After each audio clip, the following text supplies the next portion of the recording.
Tiens. Monsieur le Président, Madame la Présidente rapporteure, chers collègues, la protection de l'enfance est un sujet particulièrement important qui se caractérise par deux problèmes. On le sait, c'est une gouvernance complexe avec deux autorités, le département, le juge, une multitude d'acteurs, mais surtout un défaut de connaissance qualitative et quantitative des besoins et des parcours, puisqu'aucune évaluation n'existe. Et Madame la rapporteure, nous aurions peut-être souhaité qu'une étude d'impact puisse accompagner votre proposition de loi qui va dans le bon sens, puisqu'elle concerne effectivement les jeunes majeurs vulnérables. Et pour autant, nous n'avons pas forcément beaucoup de chiffres, beaucoup d'analyses, beaucoup de connaissances précises.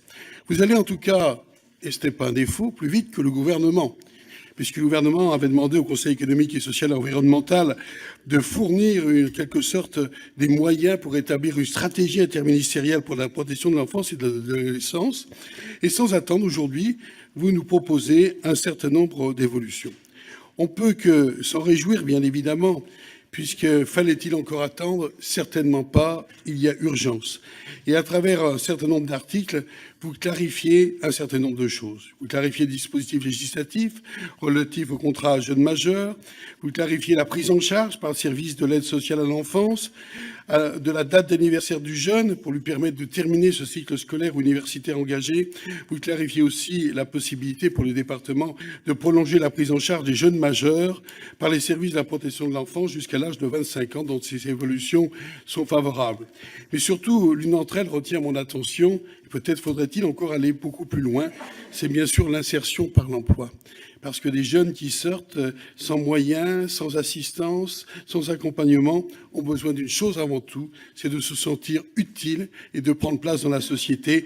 Et c'est sur ce point que je souhaiterais qu'il y ait peut-être encore des évolutions dans votre texte, Madame la Présidente, si vous le pouviez, que cette articulation que vous proposez est encore insuffisante.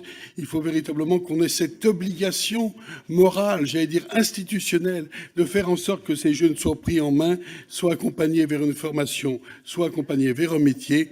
J'en terminerai ainsi, car il me semble que c'est bien là l'objectif qui doit nous réunir. Je vous remercie. Pour Monsieur Perru et Monsieur Bazin, vous m'avez parlé d'études d'impact. Il n'y a pas d'études d'impact sur une PPL, comme vous le savez. Toutefois, certaines études, comme l'enquête ELAP sur l'avenir des jeunes, montrent les effets positifs des contrats jeunes majeurs longs, sur le coup, parce que justement, il y a une plus grande entrée dans des formations, un meilleur parcours autour de l'emploi, le logement. Voilà, le chiffrage. Alors, il nous avait été un peu donné lors de l'audition de M. Noblecourt, le délégué interministériel. Il nous avait parlé que si nous mettions tous les critères que je mets bien à l'article 1, rendant obligatoire un contrat jeune majeur, quand tous ces critères ne sont pas remplis, donc on met en situation de vulnérabilité un jeune qui sortirait ainsi.